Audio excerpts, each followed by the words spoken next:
is geared more to bring more of a Chinese population. And so what I'm thinking is that does the current labor force here, will they be able to speak the language, or is there any incentives to learn foreign language or anything provided by the library to get Las Vegas ready to accommodate this? Because what I feel is no one here is going to be qualified for such a big employer. We're giving them all these incentives, and nobody around this area is going to benefit. Another big concern is housing, living here.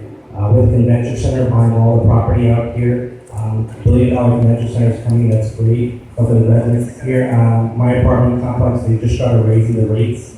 Housing is a big issue.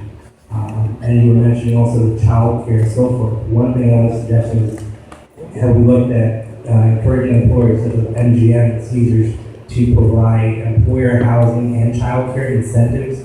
I know a lot of cities, New York and Miami, offer a lot of people at a state level. They offer huge tax credits to employers to provide employer daycare, employer housing, or residents can actually walk to work. They don't even need a vehicle. They also have child care, so you take care of housing, a vehicle, and child care. Even if these casinos pay a low-paid job or even a part-time job, you're able to live. And I haven't heard anything as far as affordable housing, and I see the prices in this area going up. So that's kind of my concern. I don't know what's going on. Thank you, Tommy. Thank you for the concern, and I owe you a phone call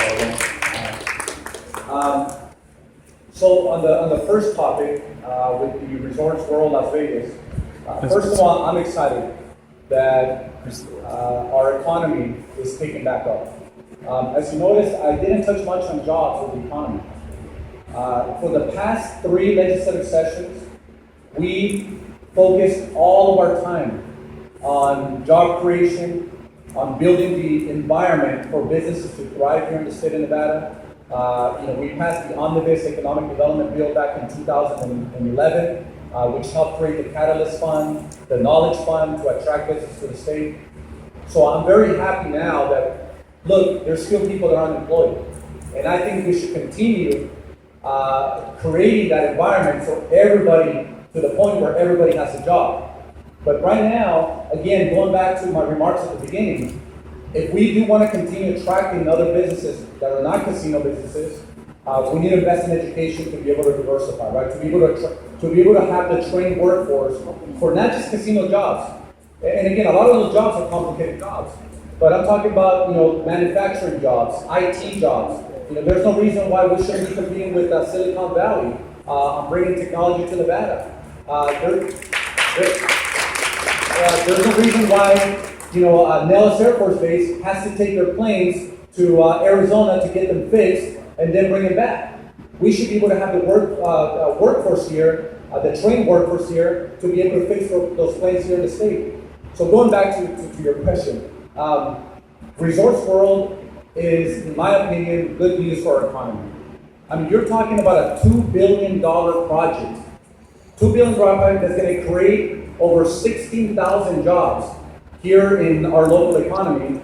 And a lot of those jobs, again, are going to be filled by the people who are still unemployed right now. They're going to be good paying jobs. From my understanding, they're also going to be union jobs.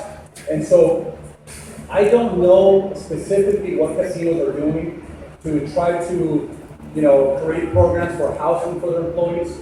I think it's a great idea. But again, that's the private sector. There's only so much we can tell them to do. We can encourage them. We can talk to them and see what they're doing. And I'm pretty sure some of them are already doing good things for their employees, such as offering scholarships for the kids to go to school. But I don't know specifically about housing. We would have to check with the company specifically. And I think what was your second?